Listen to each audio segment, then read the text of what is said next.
Hello friends, welcome to ஆரோக்கிய சமையல். நம்ம இன்னைக்கு வந்து ஒரு சூப்பரான ஈவினிங் ஸ்நாக்ஸ் ரெசிபி தான் பண்ண போகிறோம். வாங்க எப்படி செய்யலான்னு பார்க்கலாம். மிக்ஸி ஜார் ஒன்று எடுத்துக்கலாம். இதில் வந்து ஒரு வெங்காயம் வந்து கட் பண்ணி வச்சுருக்கேன். அதை வந்து நம்ம இதில் போட்டுக்கலாம்.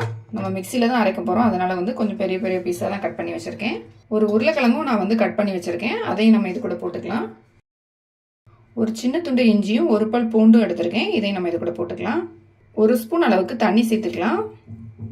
இதை வந்து நல்லா அரைச்சி எடுத்துகிட்டு வந்துடலாம். வெங்காயமும் உருளைக்கிழங்கும் நான் வந்து நல்லா நைஸாக அரைச்சி எடுத்துகிட்டு வந்துட்டேன். இது கூட 1/4 டீஸ்பூன் அளவுக்கு மஞ்சள் தூள் போட்டுக்கலாம். 1 ஸ்பூன் அளவுக்கு மிளகாத்தூள் போட்டுக்கலாம். கொஞ்சமாக பெருங்காயத்தூள் சேர்த்துக்கலாம். 1 கப் வந்து கடலை மாவு எடுத்து வச்சுருக்கேன், இதையும் நம்ம இது கூட போட்டுக்கலாம். 1/2 கப் அரிசி மாவு எடுத்திருக்கேன், இதையும் நம்ம இதில் போட்டுக்கலாம். தேவையான அளவு உப்பு போட்டுக்கலாம். ஒரு 1/4 டீஸ்பூன் அளவுக்கு ஓமம் எடுத்திருக்கேன், இதை வந்து நல்லா இந்த மாதிரி ப்ரெஸ் பண்ணிவிட்டு இது கூட சேர்த்துக்கலாம். ஒரு 1/4 கப் அளவுக்கு தண்ணி சேர்த்துக்கலாம். இது கூட இது எல்லாத்தையும் நல்லா அரைச்சி எடுத்துகிட்டு வந்துடலாம். எல்லாமே போட்டு அரைச்சி எடுத்துகிட்டு வந்துட்டேன். இப்போ பார்த்தீங்கன்னா அரைச்ச பிறகு இந்த மாதிரி கன்சிஸ்டன்சி தான் நமக்கு வேணும். ரொம்ப தண்ணி சேர்க்காம இந்த மாதிரி அரைச்சி எடுத்துக்கலாம் எல்லாத்தையும். ஸ்டவ் ஆன் பண்ணிவிட்டு ஒரு கடாய் வச்சுக்கோங்க. இதில் வந்து 1 ஸ்பூன் அளவுக்கு ஆயில் சேர்த்துக்கலாம். ஆயில் வந்து சூடான பிறகு 1/2 டீஸ்பூன் அளவுக்கு ஜீரகம் எடுத்திருக்கேன், இதை நம்ம மேலே போட்டுக்கலாம். ஜீரகம் வந்து புரிஞ்ச பிறகு ஒரு பச்சை மிளகாய் வந்து பொடியாக கட் பண்ணிவிட்டு அதையும் அது கூட சேர்த்துடலாம். பச்சை மிளகாய் வந்து லைட்டாக வதங்கின பிறகு நம்ம ஸ்டவ்வை வந்து நல்லா சிம்மில் வச்சுட்டு நம்ம மிக்சியில் அரைச்சி வச்சுருந்த அந்த மிக்ஸை வந்து இது கூட ஊற்றிட்டு நல்லா மிக்ஸ் பண்ணிக்கலாம். நம்ம கடலை மாவு அரிசி மாவுலாம் சேர்த்துருக்கிறதுனால உடனே திக்காகிடும், அதனால் சிம்மில் வச்சுட்டு இதை வந்து கைவிடாமல் மிக்ஸ் பண்ணிக்கிட்டே இருங்க. கடாயில் ஒட்டாத அளவுக்கு மாவு வந்து ரெடியாகி வரணும், அது வரைக்கும் நம்ம மிக்ஸ் பண்ணிக்கிட்டே இருக்கலாம். மாவு வந்து இப்போ நமக்கு ரெடி ஆகிடுச்சு பாருங்கள். கடாயில் ஒட்டாமல் நல்லா அழகாக உருண்டு வருது. இந்த டைமில் நம்ம வந்து ஸ்டவ் ஆஃப் பண்ணிக்கலாம்.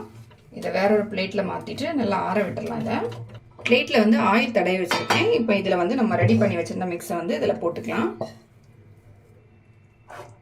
பிளேட்டில் வந்து போட்ட பிறகு இதை வந்து நம்ம ஸ்கொயர் ஷேப் மாதிரி ரெடி பண்ணி ஆற விட்டுடலாம். நம்ம இதை வந்து பீஸ் போட்டு கட் பண்ணி தான் எடுக்க போகிறோம், அதனால் இதில் வந்து நல்ல ஒரு ஷேப் கிடைக்கும் போது நமக்கு வந்து பார்க்குறதுக்கு அழகாக இருக்கும். இப்போ நான் இதை வந்து ஸ்கொயர் ஷேப்பில் ரெடி பண்ணிக்கிறேன்.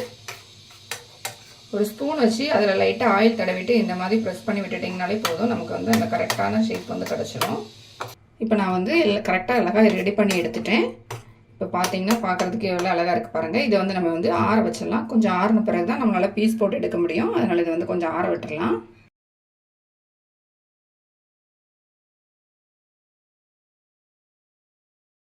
ஸ்டவ் ஆன் பண்ணிவிட்டு ஒரு பேனில் வந்து எண்ணெய் ஊற்றி வச்சுருக்கேன். எண்ணெய் பார்த்தீங்கன்னா நல்லா சூடாயிடுச்சு. இப்போ நம்ம வந்து பீஸாக கட் பண்ணி வச்சுருக்கதை இதில் வந்து போட்டுடலாம். ஆயில் வந்து கம்மியாக ஊற்றினா போதும், அதிகமாக வேண்டாம். நம்ம ஆல்ரெடி வந்து இதை வந்து குக் பண்ணியிருக்கோம். இப்போ மேல் சைடு எல்லாமே வந்து நல்லா கொஞ்சம் கிறிஸ்பி ஆகணும், அதுக்கு வேண்டி தான் ஆயிலில் போட்டு ஃப்ரை பண்ண போகிறோம்.